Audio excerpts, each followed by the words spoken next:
President Bola Tinubu and First Lady Oluremi returned from attending G20 summit in Rio de Janeiro, announcing Nigeria's commitment to global alliance against hunger and poverty, launched by the Brazilian presidency of G20. The Senate Committee on Banking, Insurance and Other Financial Institutions advocates sustainable approach to clearing AMCON's 3 million naira loan. And Nigeria Police Force Explosive Ordnance Disposal Unit recovers unexploded ordnances in Dala, Kachala area of Maiduguri, Borno State, following reports from vigilant residents. We have details and more on News Panorama this Sunday. I am Ogochkuka Ona.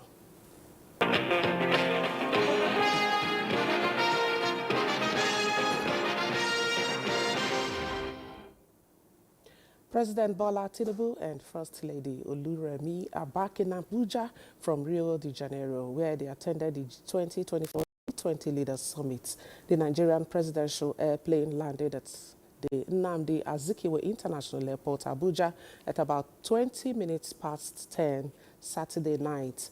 Nigeria was invited as a guest country for participation at the summit of the 20 biggest economies in the world. At the summit, President Bola Tinubu announced commitment of Nigeria to the Global Alliance Against Hunger and Poverty, launched by the Brazilian presidency of G20. On the sidelines, President Tinubu met with Managing Director of the International Monetary Fund, IMF, Kristalina Georgieva, where the Global Financial Agency commended the Tinubu administration's economic reforms and their positive indicators. The Nigerian leader also had some bilateral meetings and saw to the signing of letter of intent for Nigeria's partnership with 3 Brazilian companies to facilitate development of Nigeria's livestock sector. The chairman, Senate Committee on Banking, Insurance and Other Financial Institutions, Senator Tokunbo Abiru, says the Asset Management Corporation of Nigeria, AMCOM, was not created as a permanent in the country's financial landscape, making a sustainable approach imperative to clear the 3 trillion naira loan of the corporation. Michael Olale reports that the senators jointly agreed to this at a forum in Lagos. Establishing a sustainable path to financial and economic stability is the mandate before the Senate Committee on Banking, Insurance and Other Financial Institutions, and going by the template of intervention presented here, the country has disbursed 4.1 trillion naira for asset purchase and financial accommodation in the last 13 years. The challenge, therefore, is why the corporation vested with the mandate is taking towards the end of the duration of its constitutional responsibility. There are still huge debts yet to be recovered, which is put at around 3 trillion naira. The chairman, Senate Committee on Banking, Insurance and Other Financial Institutions, while explaining that this interface is necessary to fashion out strategies needed to hasten the recovery process, did not rule out the possibility of extending the period of existence of the Asset Management Corporation of Nigeria. An extension can be made, but clearly we must just be sure that whatever extension we are giving is a practical and realistic extension. It is to focus on recovering whatever is outstanding so that it can be useful to government for other critical needs. We have a plan of securitizing, but you cannot securitize a dead asset. And when we securitize, we only need a desk somewhere, maybe within CBN or anywhere. Both the Senate and the Asset Management Body will also be soliciting the cooperation of the judiciary so as to quicken litigations involving recovery, because, according to the corporation, many debtors prefer lengthy court dates than paying up. In Lagos, Michael Olaleye, NTA News. The UN Climate Change Conference, COP29, has closed with a new finance goal to help countries to protect their people and economies against climate disasters and share in the vast benefits of the clean energy boom.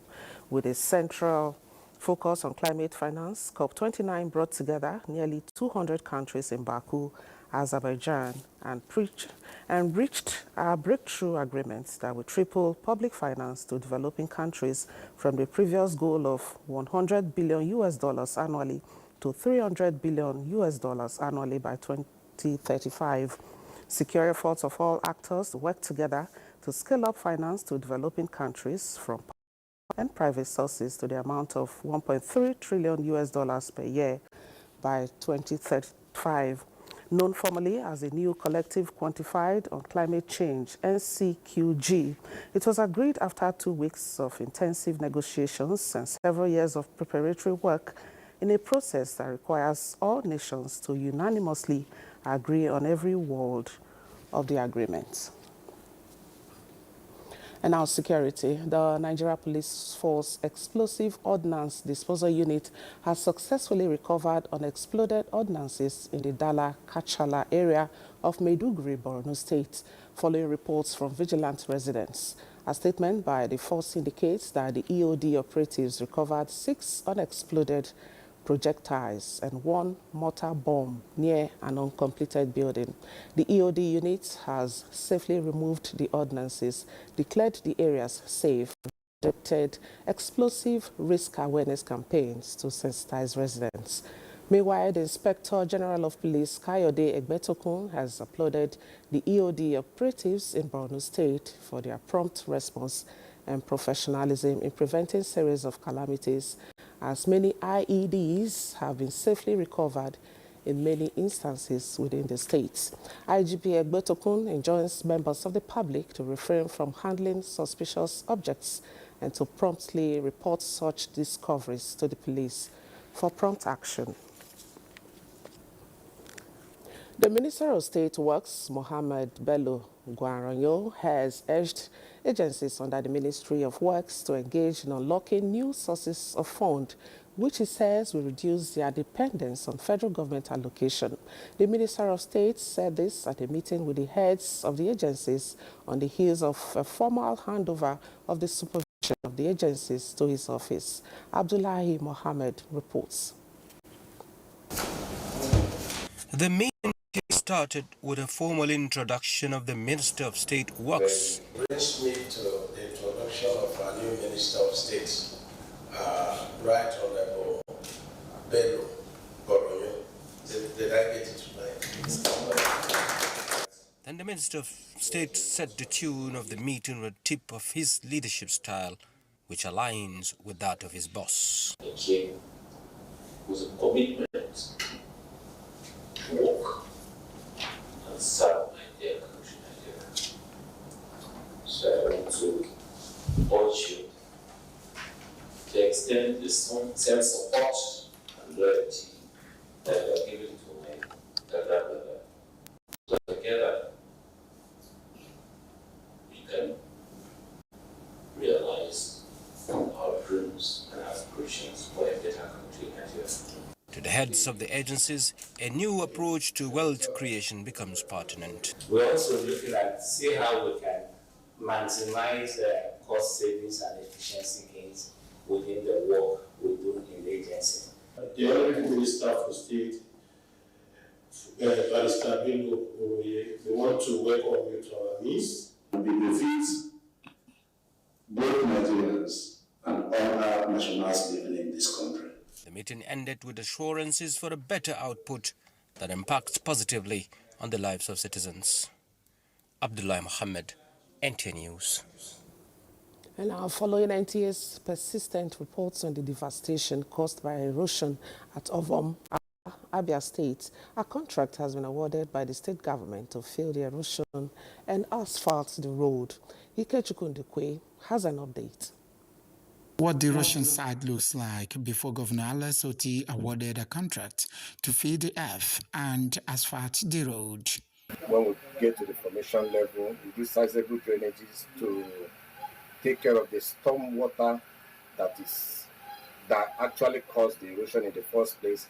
So we do drainage to take care of the storm water that is coming in. The erosion has submerged worship centers, shops and houses, forcing many to relocate out of fear, just as many can no longer access their homes due to the ravaging erosion. And people know they can't buy something again for our hand because of the bad road. We experience a lot here, based on erosions and the water flows. It has not really been easy for us here. But based on what I'm seeing, I think the governor is really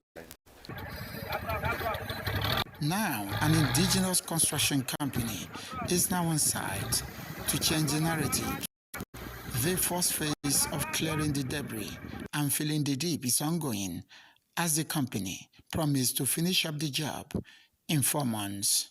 In Aba, NTA News.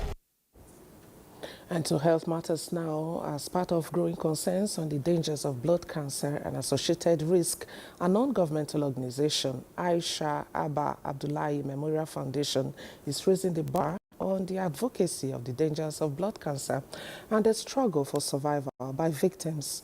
Ruth Agwele reports that this was during the unveiling of a book titled 8 Months by Husseina Baba in Abuja.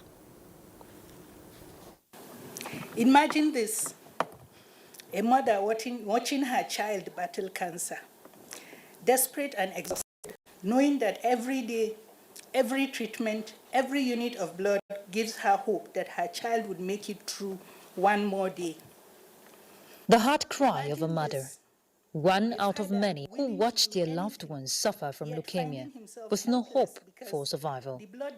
These stakeholders have gathered to lend their voices, to give their support and raise awareness on the risk associated with blood cancer, the pain survivors go through, and the importance of blood donation. The Aisha Abba Abdullahi Memorial Foundation is leading the campaign with the unveiling of the book titled 8 Months.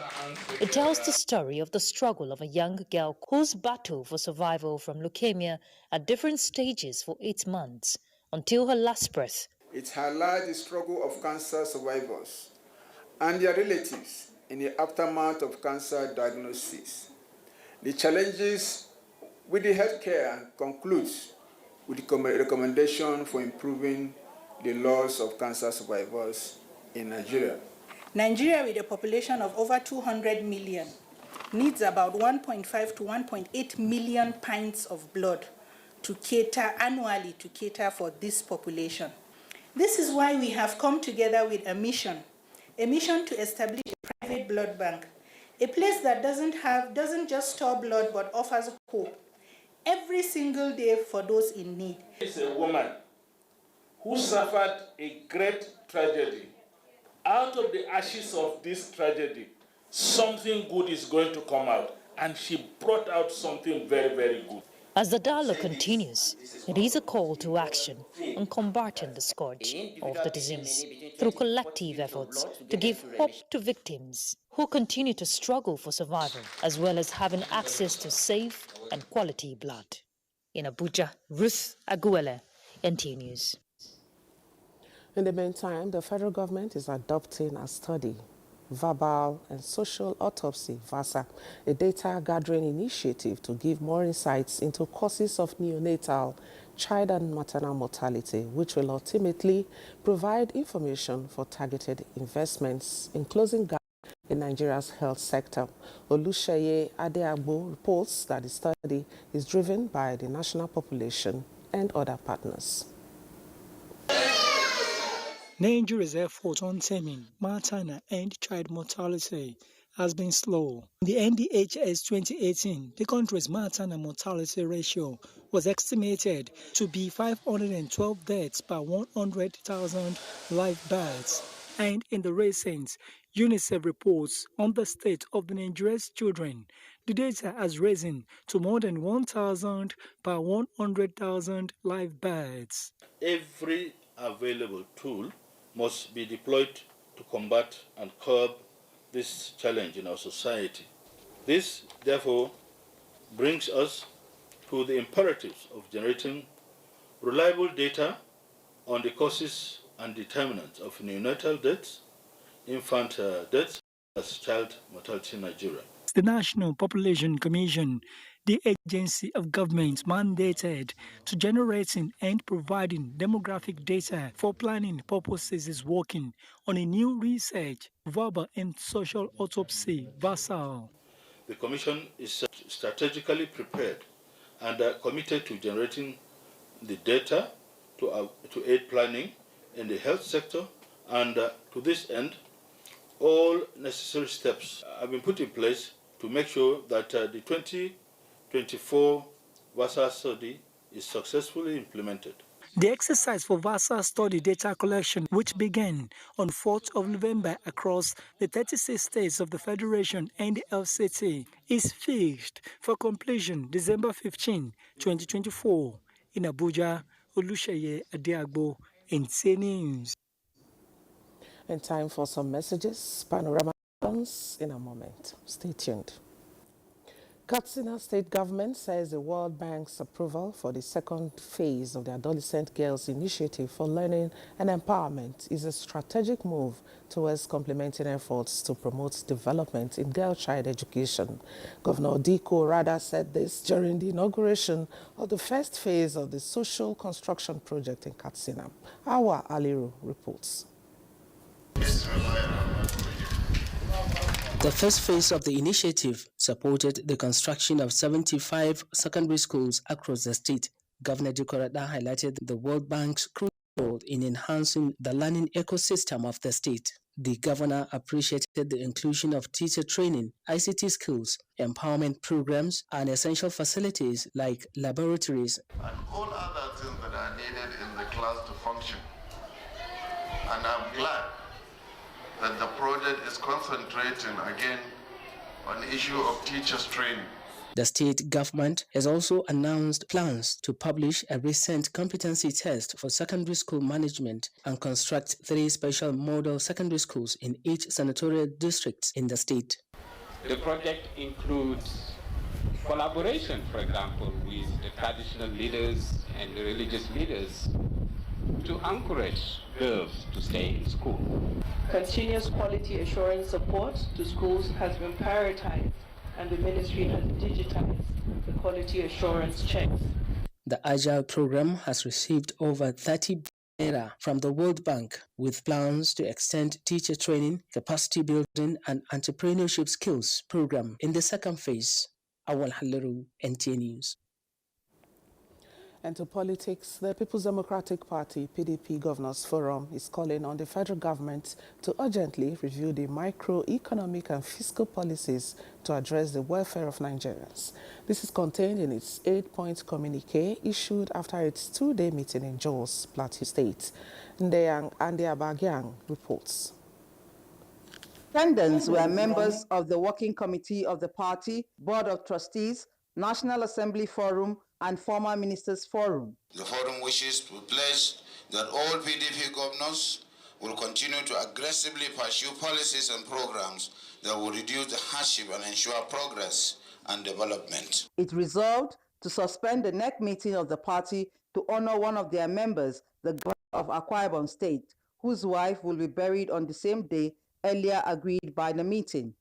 It therefore advised the National Working Committee of the party to call for next meeting latest the first week of February 2025. The forum further commiserated with the government and people of Plateau State over the Laranto Katako Market Inferno and the government and people of Jigawa State over the tanker explosion where many lives were lost. In Jos, Ndenyan and Diabagyang, NTA News. In a landmark initiative aimed at enhancing tourism and strengthening community involvement, Ekiti State Bureau of Tourism held a public engagement session to develop tourism policy framework for the state's economic growth. Olukemi Sani has details. Ekiti State is blessed with numerous tourist site locations and endowed with waterfalls, hills, breathtaking valleys, vast tracts of unspoiled nature, wildlife reserves, as well as unique natural warm and cold therapeutic springs. As this industry continues to grow, a comprehensive tourism policy is essential for effective resource management, cultural heritage protection, and the establishment of guidelines for sustainable tourism development in Ekiti State.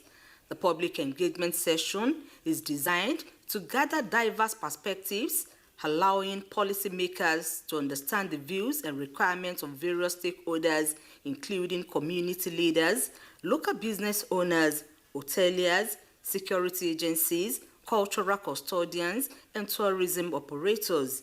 Government is just a passive phase. We may not be here tomorrow, but the policy will be policy. All of them will be happy that they have contributed their own concern at making the tourism policy of Ekiti State sustainable. The underscores Governor Biodun Oyebanji's commitment to fostering inclusive growth and sustainable development within the tourism sector and to position Ekiti as the first state in the country to own a tourism development plan and attain leadership targets in global tourism markets.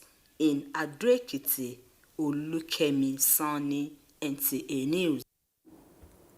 And now, sports update. Let's begin with MPFL. Matchday 13 fixtures of the Nigerian Premier Football League played on Saturday saw Bendel Insurance beat Kwara United. Kano Pillars were held to a 2-2 draw by Lobi Stars. Niger Tornadoes play a goalless draw against Ikorodu City. El Kalemi Warriors beat Akwa United by a lone goal as Heartland and Rangers share the spoils. Meanwhile, for Sunday's fixtures, Plateau United host Nasarawa United, Rivers United take on Abia Warriors, Four Stars are away to Katsina United, and True SC battles Bayelsa United. Still on football, Democratic Republic of Congo side TP Mazembe have won the 4th edition of the CAF Women's Champions League Morocco 2024, a highly tactical and hard-fought 1-0 victory against former champions and hosts. AS FAR saw the Democratic Republic side crown the new champions of Africa for the first time. To golf, handicap 15 player retired Major General Victor Ezegu has emerged overall winner of the 2024 Golf for Peace tournament, which ended Saturday at the TYB Golf Course in Abuja. Ezegu grossed 78 with a net score of 63 to outplay a field of over 180 golfers to emerge champion, as organizers say the tournament has lived up to its billing as gospel of peace and unity has been successfully preached in the tournament. I've been playing golf in the last 30 years of my life, but this is the high point of my golf career because the first time I'm winning a major tournament. It's called Golf for Peace. We are preaching peace to bring peace back to the nation amongst ourselves. And finally, for the next 6 days, lovers of volleyball are set to witness live action from the indoor sports hall of the Moshood Abiola National Stadium, Abuja. The technical meeting and draw ceremony took place on Saturday with 6 participating countries, including Ghana, Burkina Faso, and Sierra Leone. Athletics, badminton, and tennis are also coming into the fray this Sunday. The men bowl hosts track and field events with the gymnasium hall slated for badminton, while the tennis courts will be the venue for tennis. Nigerian Armed Forces are still topping the medals table with a total of 70 medals made up of 35 gold, 20 silver and 15 bronze medals. They are being followed by Algeria, South Africa, Tanzania and Cameroon in the top 5. With sport update, Suleiman Musa, NTA News. And that's Panorama today. Thank you for watching. Join us again at 4 for Nationwide.